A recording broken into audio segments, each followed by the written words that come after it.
공룡자동차 노동 형제들, 여러분들의 아픔과 고통이 여기 이렇게 시퍼렇게 살아있기 때문에 이 자리가 대한민국의 중심이 되는 것입니다. 2000년 전에 한 젊은이를 생각해 봅니다. 말바풍에서 태어났다고 그래요. 바풍에서 누워 있었고 또 갈릴리 가난한 지역에서 포로된 자, 가난한 자, 눌린 자, 눈먼 자들과 함께 하셨죠. 그리고 또 이런 말씀도 남기셨어요. 나와 함께하는 것은 가장 낮은 자와 함께할 때 나랑 함께하는 것이라고. 그리고 십자가에 달려 돌아가신 이후에 부활하신 다음에 부자들도 많았죠. 니고데모, 삭개오도 있었지만 가장 가난한 갈릴리 지방으로 찾아가셨습니다. 이제 크리스마스가 다가오는데 우리 노는 그런 날이 아니라 예수님의 삶을 다시 한번 생각하는 다짐의 달이 바로 이 12월 달이 아닌가 생각해 봅니다. 오늘 크리스찬 나우, 바로 여기 한국의 갈릴리에서 크리스찬 나우를 시작해 봅니다.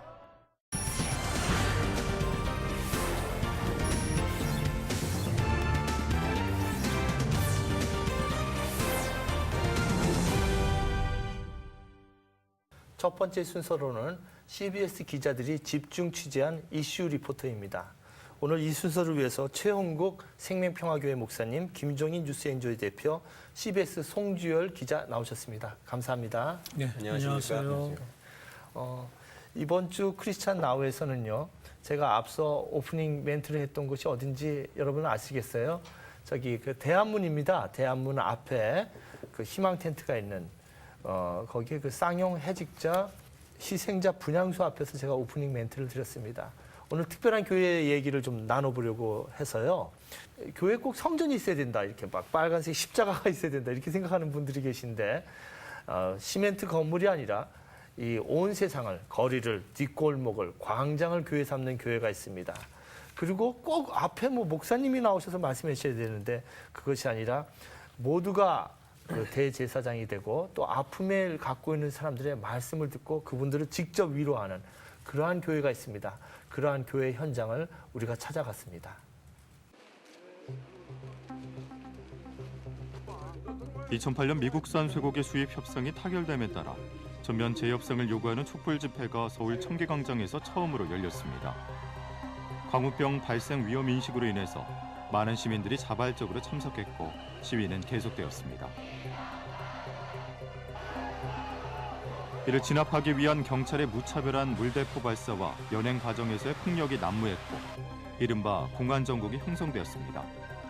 그 가운데 촛불 천막교회를 세우고 집회에 함께 동참하기 위한 기독교인들이 모이기 시작했습니다. 시민들이 공권력에 의해 탄압받는 것을 그냥 지켜볼 수만은 없었던 교인들이 모여 만든 것입니다. 이 교회는 기존 교회들과는 달리 성전 없이 거리에서 예배를 드리며 현장 속에서 함께했습니다.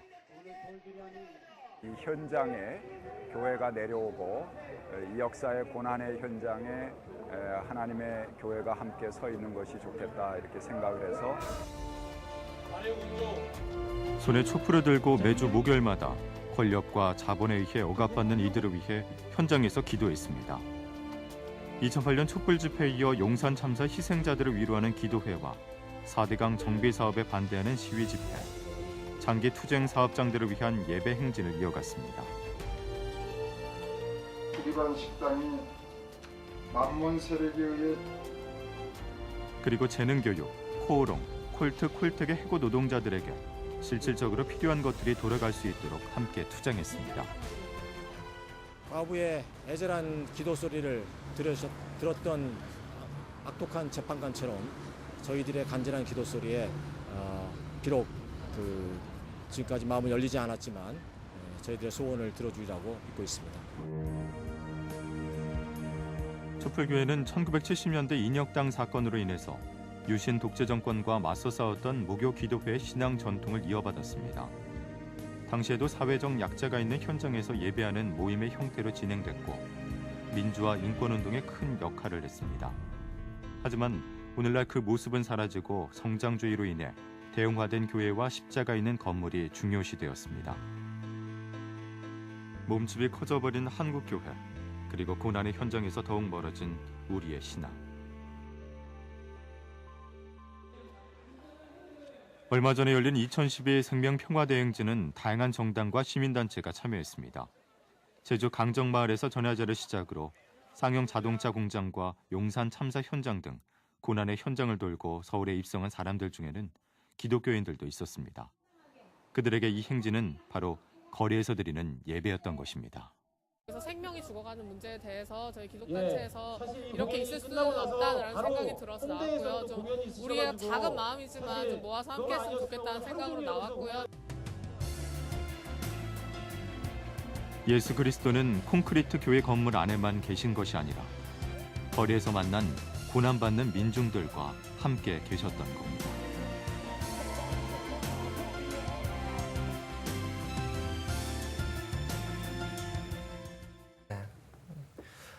송절 기자님, 오랫동안 저 촛불 교회를 취재해 오셨죠? 네, 어떻습니까? 어떤 분들이 주로 모여서 예배를 드립니까? 촛불의 이미지 하면은 훅 불면 꺼질 것 같은 이미지입니다. 하지만 어둠 속에서의 촛불은 밝은 빛을 비춰줄 뿐만 아니라 어디로 가야 할지 길을 밝혀주기도 하는데요. 그런 면에서 촛불 시위, 촛불 기도회는 우리 시대의 어둠을 밝히는 저항과 희망의 상징이 됐습니다. 특별히 촛불 시위하면 VCR에서도 보셨다시피 지난 2008년도 미국산 쇠고기 파동 때 국민들이 정부를 상대로 진실 규명을 요구했던 그게 이제 시작이라고 볼 수 있는데요. 이런 분위기 속에서 교계에서도 하나님의 창조 질서가 파괴되는 현장과 우리 사회에 고통받는 이웃들이 있는 곳이면 어디든지 찾아가서 촛불을 들고 기도회를 연 게 또 시작이었습니다. 비정규직 철폐와 제주 해군기지 건설 백지화, 그리고 4대강 생태계 복원, 노후 핵발전소 폐기가 주를 이루고 있는데요. 정치, 경제, 사회, 환경 각 분야에서 두드러진다고 볼 수가 있습니다. 아, 그렇군요. 근데 기존에 이제 예배 드린다 그러면 조용한 곳에서 예배 드리고 이렇게 화려한 찬양이 있고 그렇게 예배를 들어온 분들에게는 굉장히 낯선 것 같아요. 목사님, 최 목사님. 그런데 그 촛불 예배를 드리면 그 반응은 어떤지요? 가령 남일 용산 참사 사건 났을 때 그 교인들도 있지 않았습니까? 그 네. 직접 교인들 집사님도 계셨고 이번에 쌍용도 우리 교인들이 계시고 또 그런 그 현장의 그 희생자들 가족들과의 관계도 그렇고요. 타종교 간의 조정도 필요하지 않습니까? 불교와 천주교.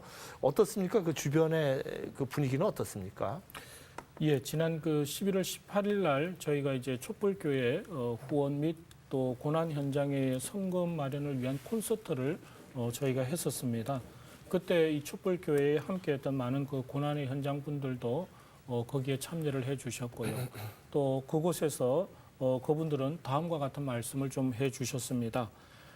추운 겨울에 긴 세월 동안 농성하고 정말 어렵고 힘들 때에 참 힘들다라고 하는 생각을 가지게 될 때 촛불교회가 찾아와줘서 함께 기도해주고 격려해주고 힘을 돋궈주고 또 뿐만 아니라 목요일 한 번으로 끝나는 것이 아니고 계속적으로 그 현장 속에 그 문제 해결을 위한 집회가 있다든지 그럴 때마다 함께 해준 그런 일들에 대해서 그분들은 참 고마워했습니다. 용산 참사에 있어서도 많은 기독인들의 그 관심을 갖게 했고 또 많은 교회들이 그 용산 참사에 기독인의 사랑의 실천을 할 수 있는 그 기회부여 제공을 촛불교회가 역할을 해줬고요. 또 아울러서 그 촛불 예배를 지켜봤던 많은 무시민들 또 촛불 시민들의 반응도 그동안에 한국 교회가 소위 이제 안타깝게도 교회가 빛과 소금의 역할을 감당하지 못하고 그러면서 때로 이 손가락질 지탄받는 심지어 개독교라고 하는 그런 어떤 오해를 받는 그런 생각을 가졌던 사람들에게 이 촛불 교회의 모습을 보여줌으로 인해서 그들이 한국 기독교계가 한국 교회가 이런 교회도 있었구나. 그렇다면은 내가 교회가 이렇고 기독교가 이런 모습이라면은 교회를 찾고 기독교 신앙을 접해야 되겠다.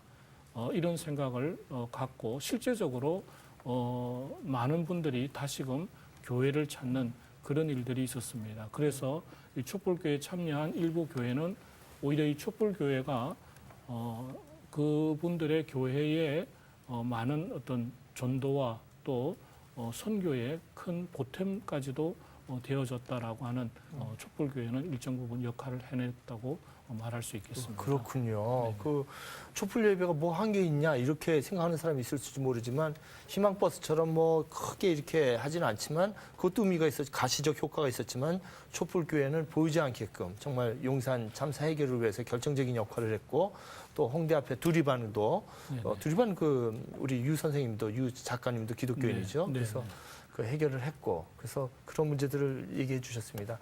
저는 그 용산 참사 때부터 목요일 날 가끔 촛불 교회 촛불 예배를 참석하면서 정말 은혜를 많이 받고 이렇게 넉넉하지는 않지만 헌금도 기쁘게 헌금도 하고 그런 적이 있습니다. 그런데 아이고 그게 뭔 예배냐 길거리에서 그렇게 얘기하는 사람도 있어요. 김종희 대표 어떻습니까?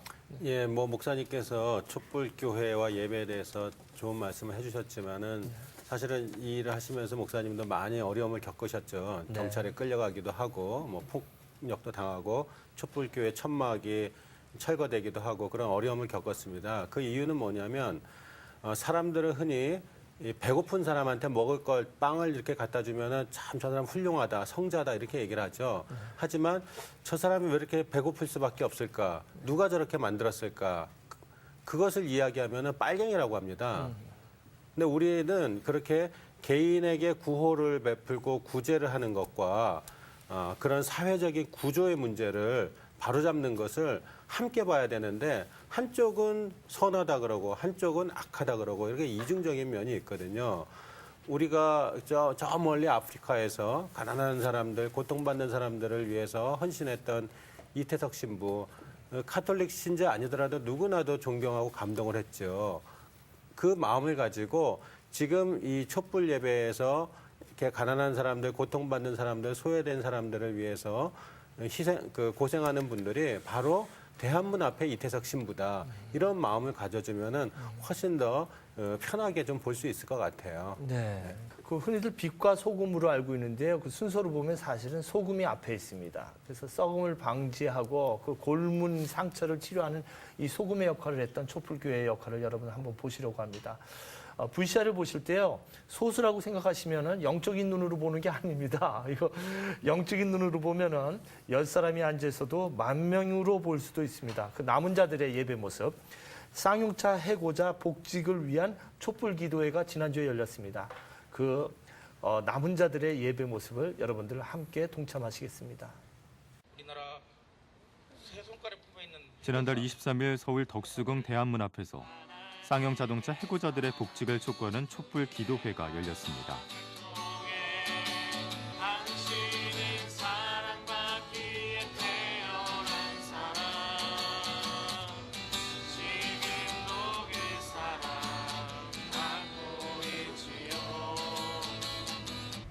미루는 것처럼 보이지만 죽기를 각오하고 싸우는 사람들, 우리 모두의 미래를 위해 싸우는 사람들, 바로 이런 사람들이 하느님이 만드신 세상을 아름답게 만들 것입니다.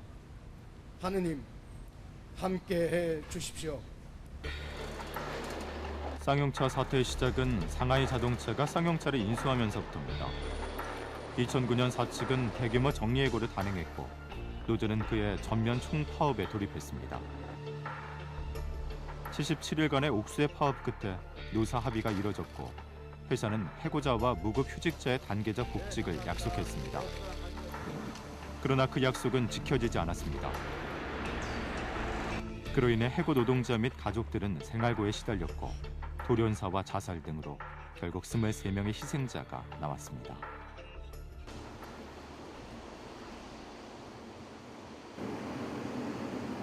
평택 쌍용자동차 본사앞 노조 사무실에는 쌍용차 해고 노동자 가족들과 장기 농성 중인 노조원들이 지내고 있습니다.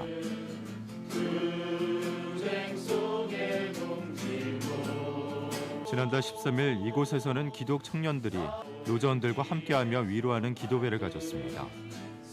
기도회 참석자들은 쌍용차 사태의 아픔은 2천여 명의 해고 노동자들과 가족들만의 아픔이 아니고 신자유주의 시대를 살아가는 우리 모두의 아픔이라면서 교회도 예외일 수 없다고 강조했습니다. 사람들은 이야기합니다. 왜 목사가, 왜 교인들이 이런 데 가서 이렇게 함께 하느냐. 그런데 여러분, 이게 우리 교회 문제이기 때문에 그렇습니다. 이 문제가 우리 교인들의 문제이기 때문에 지난 4월 5일부터 대한문 앞에는 쌍용자동차 정리해고 희생자들을 추모하기 위한 분향소가 설치됐습니다. 국가폭력을 사회에 고발할 수밖에 없는 비극적인 현실이 더 이상 발생되지 않기 위해서 촛불교회는 이들과 계속 투쟁하고 있습니다. 저는 이 나라의 국가대표다. 정리해고 그쪽 종목이라서 인기가 없는 종목이라서 그렇지만은 이 사회에서 자기가 정리해고 안 나게 돼서 관심 가지지 않지만은 정말 이 사회가 진짜 썩어 있고 진짜 문제 많은 그러한 점을 저희가 대표로 싸우고 있습니다. 주님은 죽음의 세력을 이기고 죽음에서 부활하신 하나님이시라. 쌍용자동차 노동형제 여러분, 지금 여러분들 가운데 여러분과 함께 투쟁하시는 주님과 함께 여러분의 투쟁도 반드시 승리하게 될 것입니다. 네, 예배에 참석하다 보면은 참 가슴이 먹먹할 때가 있습니다.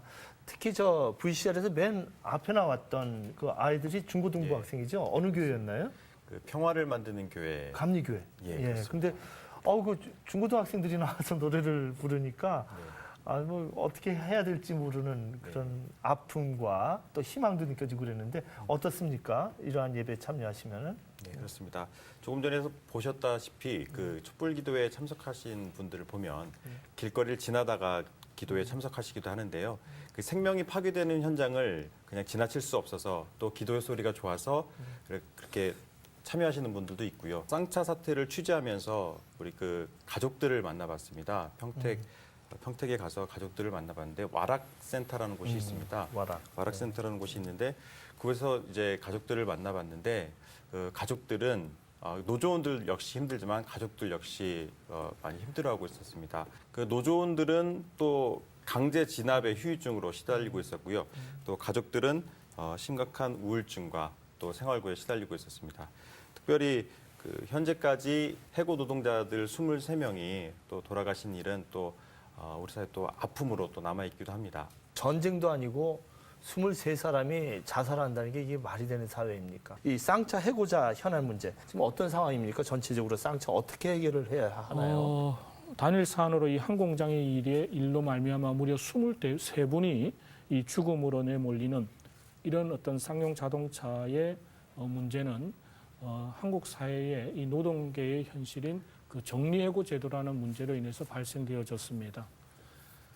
그러나 실제적으로 이것은 아직도 노동자들에게만 계속해서 고통 분담만 전가시키는 그런 가운데에 진행되고 있고, 그래서 이 정부와 정치권이 사실은 이런 23명의 생명이 죽어나가는 죽음으로 내몰리는 일들 앞에 그 책임을 지고 빨리 좀 해결을 할 수 있어야 될 터인데 뒷짐만 지고 있는 이런 지금 상황입니다. 그런 상황 속에서 최근에 들어서 이제 쌍용자동차 해고 노동자 그 지부장인 김정우 지부장이 국정조사를 실시해서 이 문제를 해결해 달라. 그리고 무엇보다도 더 이상의 죽음은 있어서는 안 된다라는 그와 같은 생각을 갖고서 이제 해고자 복직을 원하면서 단식에 들어갔습니다. 무려 40일이 넘는 41일째에 결국 쓰러지게 되고 또 병원으로 실려가서 아직도 지금 병원에서 그 후속 조치를 받고 있습니다. 그런데 또 지부장의 단식이 끝나자마자 바로 또 지금 평택 쌍용차 공장 앞에는 그냥 우리가 길거리에 농성을 해도 그게 그렇게 쉬운 일이 아닌데 고압 전류가 흐르는 송전탑 위에 지금 또 3분이 올라가서 계속해서 국정조사 실시를 인해서 또 쌍용자동차 문제가 해결되어지고 해고자 복직이 되기를 바라면서 굉장히 고공의 그런 어떤 위험성, 또 더군다나 지금 겨울이 닥치면서 엄청난 이 추위, 이런 어떤 상황에 지금 처해 있습니다. 어제도 제가 그 평택 쌍용차 공장 앞에 송전탑을 좀 다녀왔습니다. 지난 10일 전보다 좀 더 그래도 좀 안전하게 농성장이 보완된 것을 보고 왔지만은 그러나 오히려 사실 마음은 좀 더 무거웠습니다. 이 문제가 또 하루빨리 이 해결되어지고 그래서 어떻게 해서든지 하루빨리 그분들을 내려오게 해야 되는데 오히려 거기서 더 있으라고 하는 그런 면으로 이 농성장이 보완되어지는 그런 것을 보면서 이것은 마치 자칫 그분들을 거기서 죽게 내버려 두는 그런 일이 아닌가 이런 생각을 가져보면서 어젯밤에 그 송전탑 뒤에 마침 그 큰 달이 걸쳐져 있었습니다. 그래서 그 달을 바라다 보면서 정말 목회자로서 정말 작은 예수의 그 심정을 가지면서 하염없는 눈물만 어제도 좀 흘리다가 올라왔습니다.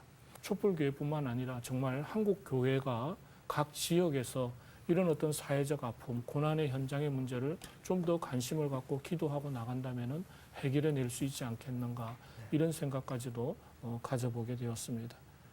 예, 정말 하루빨리 특히 쌍용 자동차 문제는 더 이상의 죽음을 막아내야 됩니다. 그 쌍용 텐트에 가면 이 책이들이 있습니다. 의자 놀이입니다. 이 책 정말 대체 그들에게 무슨 일이 일어났는지 또 2009년 쌍용 자동차에 2,646명이 해고가 됐습니다. 그 해고의 원인과 이런 걸 상세히 다루는데 이 책을 쓴 공지영 작가가 아침마다 천주교 신자죠.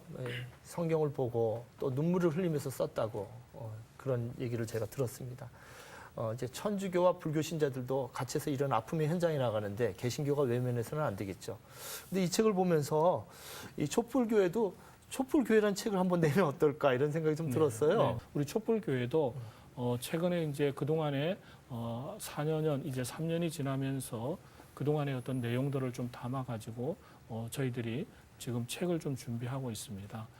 촛불교회의 어떤 창립의 선언의 목적이라든지 또 촛불교회의 어떤 교회론적 또 목회론적, 예배론적 그 의미를 담는 신학적 의미의 그런 내용과 또 예배의 어떤 순서의 내용들 그리고 또 설교의 내용들을 담아서 지금 거의 이제 일정 부분 책이 곧 조만간에 준비되고 있습니다. 그런데 이것을 저희들은 단순히 저희들 자체적으로만 가져가기 위한 그런 준비라기보다도 촛불교회가 지금 한국 사회의 서울 현장에서만 지금 되어지고 있습니다.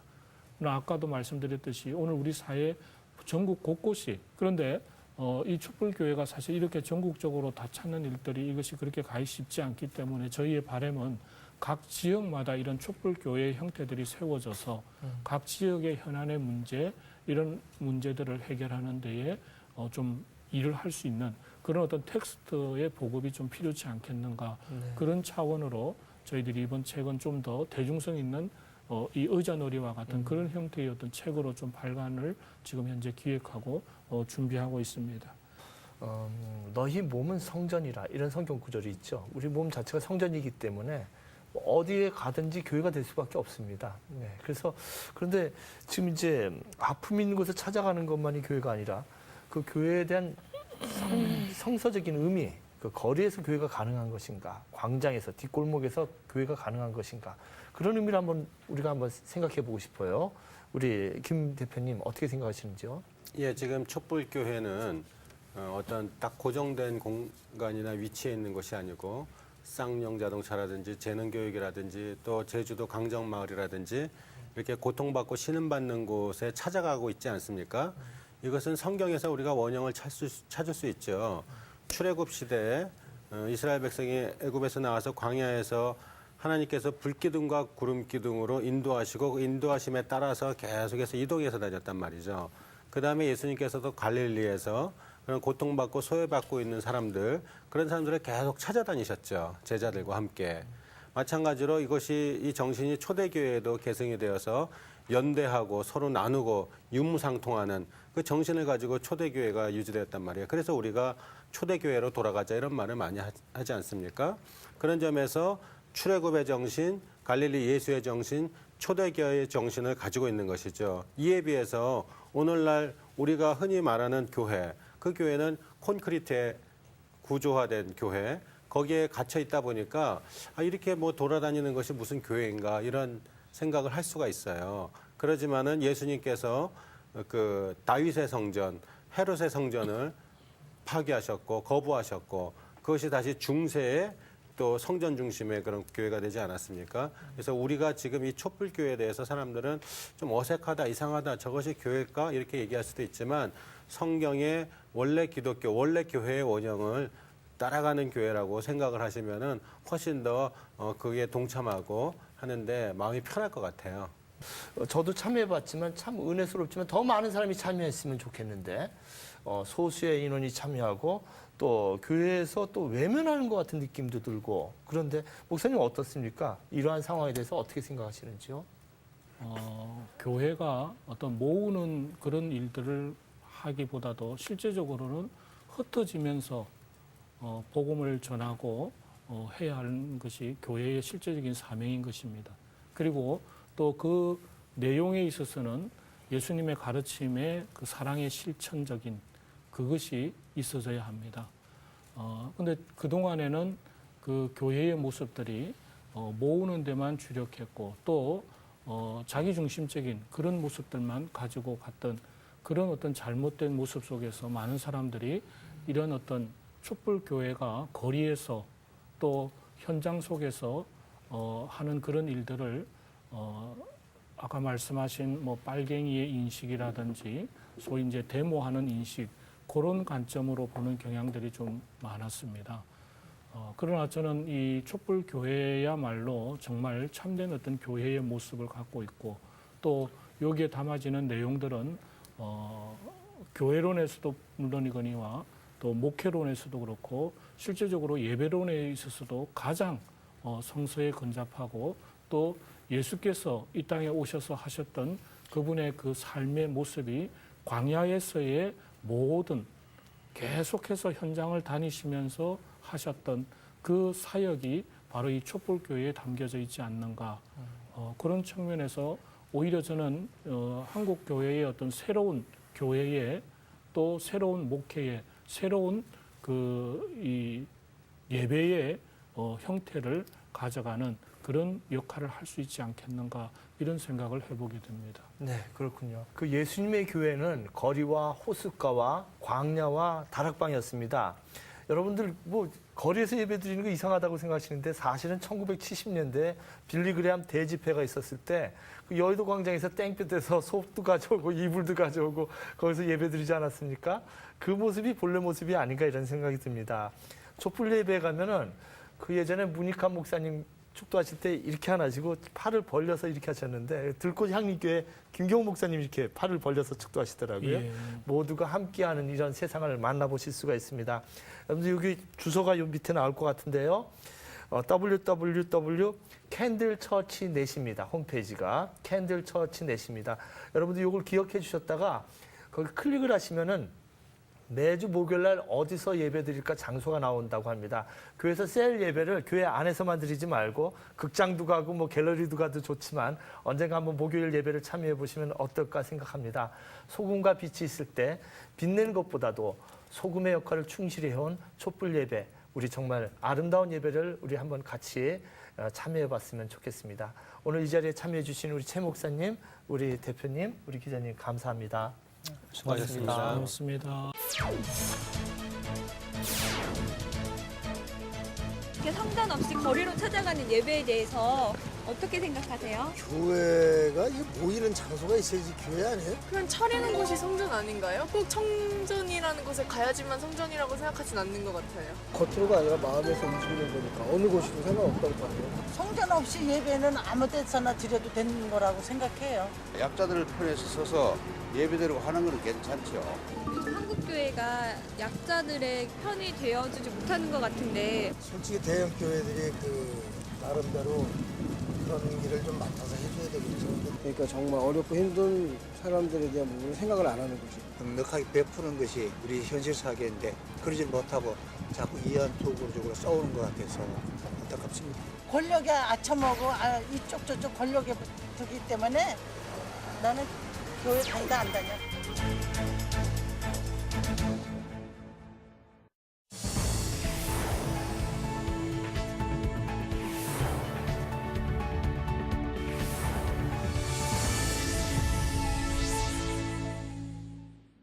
크리스찬 나우 두 번째 시간은 우리 기독교의 재발견 시간입니다. 이 사회에서 기독교가 어떠한 역할을 해야 될까 생각해보는 시간입니다.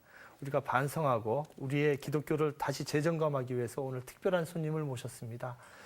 인권재단 사람 박래군 상임 이사님 모셨습니다. 고맙습니다. 네, 안녕하십니까. 네. 안녕하세요. 안녕하세요.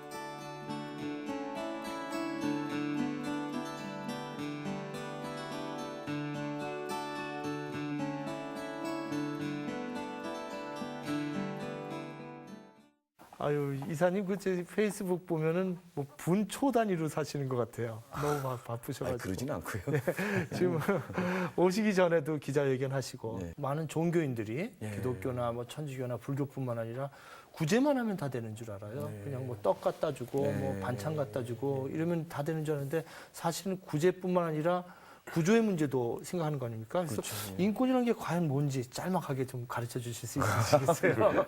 체험하시니까. 무슨 가르쳐 주는 인권 전문가시니까. 예. 제가 생각하기에 인권이라고 하는 거는 이제 인권은 인간이 존엄하다라고 하는 뭐 이제 기독교식으로 얘기하면 전부 다 하나님의 아들 딸이잖아요. 뭐 그게 다 평등한 거고 그래서 다 자유롭게 태어났고 그렇게 존엄한 인간으로 태어난 건데 실제 현실은 그렇지 못하니까 현실에서 그런 존엄한 인간을 어떻게 인간성을 회복할 것이냐라고 하는 거에 초점이 맞춰진 거고 그래서 그런 것들 추구하는 가치라고 하는 게 이제 인권이라고 이제 볼 수가 있겠죠. 그래서 보다 더 자세히 얘기하면 자유, 평등, 뭐 평화, 뭐 연대 이런 게 이제 인권의 가치라고 할 수가 있습니다. 근데 현실은 좀 그거는 너무 멀죠. 그 이사님 방금 이제 인권에 대해서 말씀하셨지만 그 전에는 그 인권 말고 훨씬 더 많은 이제 뭐 민주화 운동이라든지 하신 걸로 제가 아는데 88년도에 그 동생 박래전 씨가 이제 독재 타도를 외치면서 분신하지 않았습니까? 그렇습니다. 아마 그 사건을 계기로 해서 인권 운동으로 투신한 걸로 제가 알고 있는데, 맞습니다. 예, 그거에 대한 소개를 좀 해주시겠습니까? 그 88년에 이제 제 동생이 이제 갑자기 이제 분신해서 이제 죽게 되는 상황들이 좀 맞으면서 사실 그 전에 이제 노동 운동을 계속 하려고 그랬었어요. 근데 이제 노동 운동을 이렇게 하는 길을 뭐 우연인데 이거 나중에 보니까 뭐 운명이라고 생각을 하는데요. 그래서 이제 육아협을 좀 만나게 됐고 자연스럽게 이게 인권 문제에 대해서 고민하게 되고 인권 운동으로 좀 넘어오게 된 거고 그리고 이제 1993년에 이제 저기 오스트리아 비인에서 세계 인권 대회가 있었는데 거기를 좀 갔다 오면서 아 내가 인권 운동을 해야겠구나 하면서 그 뒤에 돌아와서 인권 운동 사랑방 거쳐서 지금까지 오게 됐죠. 그러니까 이제 개인의 어떤 경험, 개인의 어떻게 비극적인 경험이지만 그것에 머물지 않고 그것을 훨씬 더 많은 사람들을 위해서 많은 사람들의 인권을 회복시켜 주시기 위해서 그렇게 지금까지 살아오시는 것 같네요. 근데 한마디 하고 싶은 거는요. 이 인권이라고 하는 게 이제 좌파니까 진보니까 이거 아니거든요. 이 상식이거든요. 이게 세계인권선언, 국제인권조약 이런 거는 전 세계 그 국가의 그런 정부 대표들이 모여서 합의한 거잖아요. 그래서 선언하고 채택하고 거기 가입한 거거든요. 그럼 우리나라 유엔에 가입했으니까 세계인권선언을 당연히 인정하는 거고 국제인권조약도 거기다 가입을 했으니까 이게 국제적인 어떤 글로벌 스탠다드인데 이런 걸 주장하는 게 굉장히 좌파인 양 이렇게 놀리게 해서 좀 억울하기도 하고 너무 우리 사회가 한심하다. 우리 수준이 이렇게 상식적인 어떤 수준까지 올라가야 되는데 여긴 너무 모자란다고 생각이 좀 들고요. 경제적으로는 많이 수준이 올라갔지만 그런 인권 수준이라든지 하여튼 사회적인 전반적인 질적인 수준은 아직까지 좀 낮은 상황인 것 같아요. 그래서 지금 이제 우리 사회에서 보면 이렇게 양극화 현상이 이렇게 심각해진 게 이런 것들도 인권 문제를 보면은 경제적 불평등이 심화되면서 결국 사람이 죽기까지 만들어지거든요. 사람의 생명을 유지할 수 없는 이런 상황까지 와요. 이런 부분들을 어떻게 극복할 거냐? 그러면 경제적인 평등을 이루기 위해서는 당연히 사회복지국가 만들어야 되고 이렇게 돼야 되는 건데 국민소득 2만 불이라고 하는데도 아직 못 먹어서 또 가난해서 생계 때문에 자살하는 사람이 생긴다는 거는 이거는 너무 심각한 사회죠. 이게 사회복지 하자고 그러면 복지국가 복지 포퓰리즘 뭐 이런 얘기 하잖아요. OECD 국가에서 그 국가의 GDP 중에 이제 19% 정도를 갖다가 복지 예산을 쓰거든요. 그게 우리나라는 9%도 안 돼요. 10% 차이가 있습니다. 19%는 돼야지 평균 되는 거잖아요. 이 정도로 하면 우리나라 여기 생계 때문에 자살하는 사람들 없어질 것 같아요. 이런 거 하자고 하는 게 인권인데 이런 거를 좌파니 뭐니 이렇게 몰아간다는 건 좀. 그 인권에 대한 것을 우리가 전혀 생각을 안 하고 제가 캐나다에 가니까 인권에 대한 잡지도 있고 네. 그다음에 교과서도 있고 이런데 우리는 그런 것들이 갖춰지지 않다. 그래서 이제 아마 우리 박 이사님을 중심으로 해서 인권센터를 만드시려고 그러시는 것 같아요. 그래서 저도 이제 참여를 해서 홍대 앞에서 이렇게 기금 모금하는 현장도 보고 그랬는데 그 10억이 필요한데 지금 많이 모자르다고 제가 말씀을 드렸는데 인권센터는 왜 필요하고 그다음에 기금을 모으려면 어떻게 해야 되는지 그 참여하려면 그런 얘기들을 좀 인권센터를 좀 중심으로 말씀을 좀 해주시죠. 제가 사실 이제 인권 현장에 좀 많이 이제 돌아다녔습니다. 인권 운동만 이제 20년 넘게 하고 있으니까 이제 각종의 이제 인권 현장 많이 돌아다녀봤죠. 그래서 저희가 이제 만나는 사람들이나 저희가 찾아가는 현장은 사실 좀 다들 아픈 데예요. 어떻게 우리 세상, 우리 사회에 이런 곳이 있나 싶을 정도 있는 곳들이 있어요. 우리 사회가 전체 이렇게 시민들이 인권 의식으로 무장하고 단련이 되고 그러게 해서 함께 또 이렇게 저게 남이 인권 침해 당하는 거에 대해서 무관심하고 외면하는 게 아니라 같이 연대해서 풀어나가고 이런 분위기가 돼야지 우리 사회가 인권적으로 바뀌지. 인권 활동가 소수가 열심히 뛴다고 그래갖고 되는 거 아니다. 그런 생각이 들었어요. 인권센터라는 걸 만들어서 먼저 시민들이 찾아올 수 있는 프로그램들을 운영하고 거기서 인권 교육을 하자. 인권에 대해서 모르니까.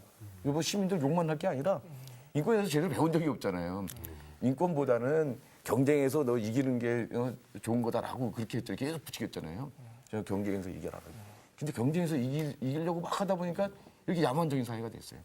이걸 바꿔가려면 인권이라는 가치로 사회를 갖다가 재구성해야 되는데 그러려면 시민들이 인권에 대해서 배우고 거기에서 이제 그걸 인권 의식을 이렇게 이제 무장된 사람들이 또 나가서 인권 활동도 또 해나가고 해야 되는 곳이 있어야 되는데 그러다 보니까 이런 인권센터 같은 공간이 있어야겠다. 거기서 시민들과 인권단체 활동가들이 만나고 교수도 서로 토론도 하고 행사도 갖고 하면서 이제 진짜 시민들 스스로 뭐 권력을 감시한다든지 인권 침해를 감시하든지 그런 구제 활동이 나섰는데 이렇게 해가야지 소수 활동가만 안 된다는 거예요. 여태까지 그런 변변한 공간이 없었나요? 네, 없었어요. 이 인권운동 쪽 같은 경우가 특히 이제 이렇게 재정적으로 굉장히 또 인프라도 굉장히 부족하고 이제 그러거든요. 정말 이제 이렇게 구멍가게 수준이에요. 조그만 단체들 운영하면서 기껏해야 인권 활동가들 몇 명 가지고 이런 인권 현장들 이런 거 다 뛰어다니는 거죠. 그러니까 굉장히 바빠요. 그래서 활동비도 너무 적고 뭐 이런 거예요. 그래서 이제 저희가 인권운동 사랑방 활동을 하면서도 2004년도에 이제 인권재단 사람을 좀 만들었던 이유도 이제 그런 거거든요. 이런 인권단체, 인권활동가들 지원하자.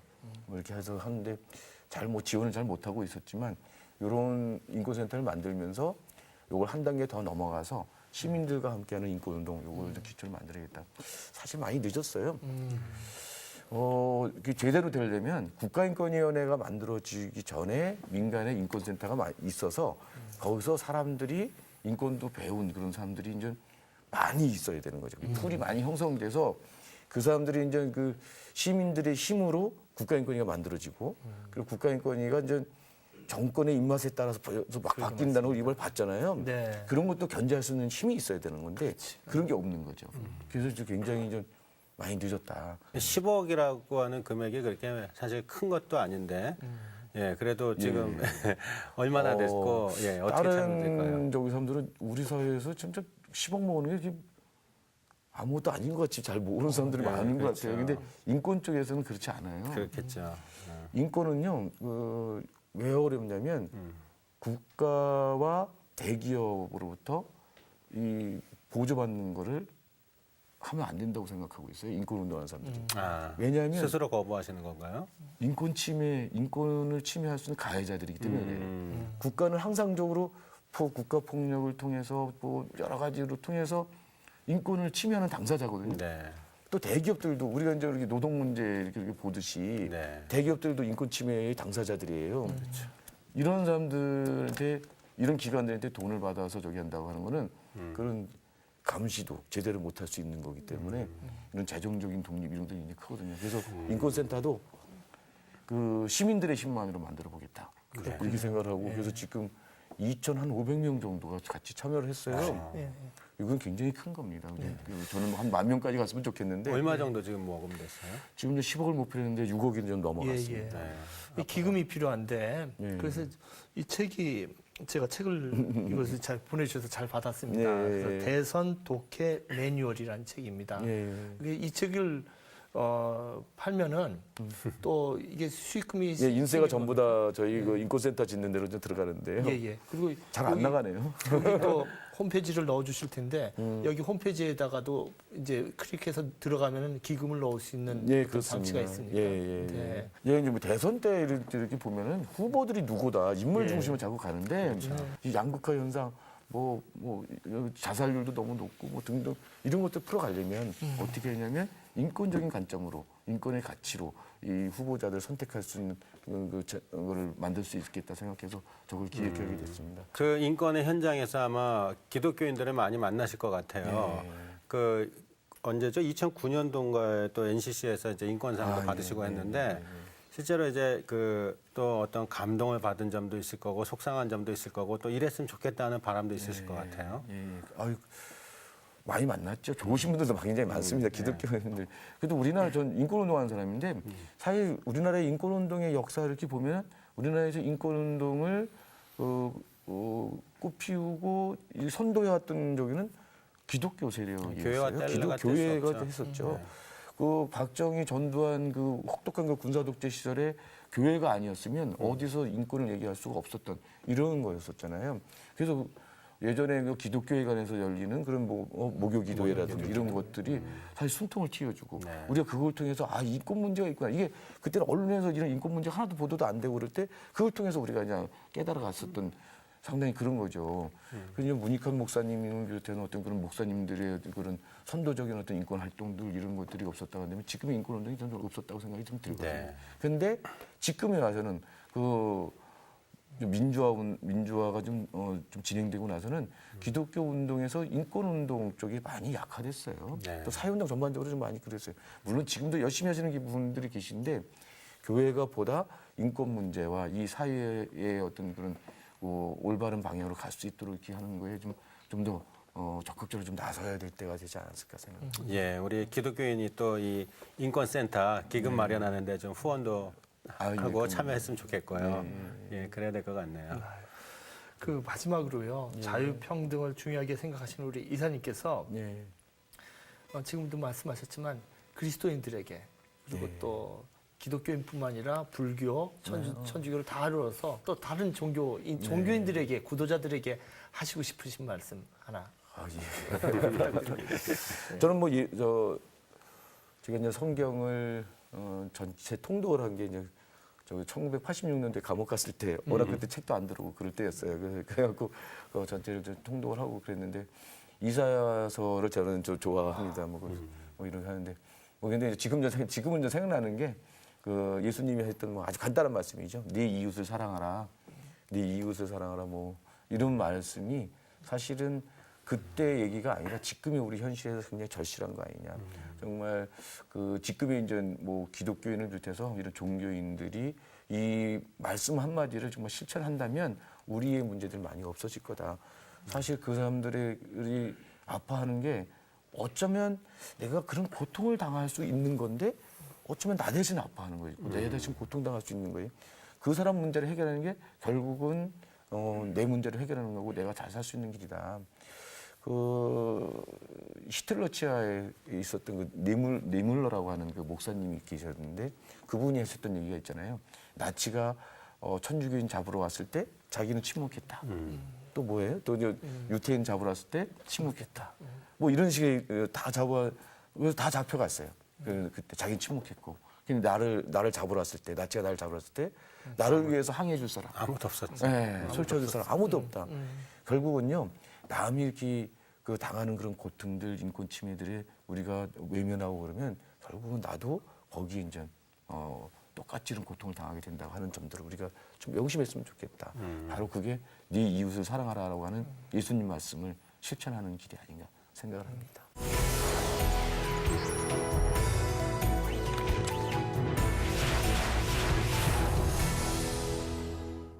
여러분 어떠세요? 저는 이런 단어를 외웁니다. 가포눈물. 이게 무슨 단어인지 아세요? 가포눈물. 예수님이 이렇게 활동을 시작할 때 가난한 사람에게 복음을, 그다음에 포로된 자에게 자유를, 또 눈먼 자에게 그 병을 고쳐주시고 눌린 자에게 자유를 주겠다고 했던 그 말씀입니다. 가포 눈물. 오늘 그 가포 눈물을 행해오신 그 촛불 예배와 또 촛불 교회와 우리 또 기독교인을 부끄럽게 하는 진짜 예수님의 제자로 살아가시는 박래군 이사님을 모셨습니다. 우리 이 방송을 여러분들 요 밑에 보이는 우리 유튜브와 팟캐스트 그리고 홈페이지를 통해서 보실 수 있습니다. 홈페이지 게시판에 좋은 말씀 많이 남겨주시고요. 오늘 크리스찬 나우 우리가 아픈 얘기가 아니라 우리 아픔을 다시 생각해보는 아주 미래를 전망할 수 있는 그런 이야기 한번 나눠봤습니다. 정말 감사합니다. 오늘 우리 박래군 선생님 감사합니다. 고맙습니다. 네. 감사합니다. 여러분들 감사합니다. 아유 감사합니다.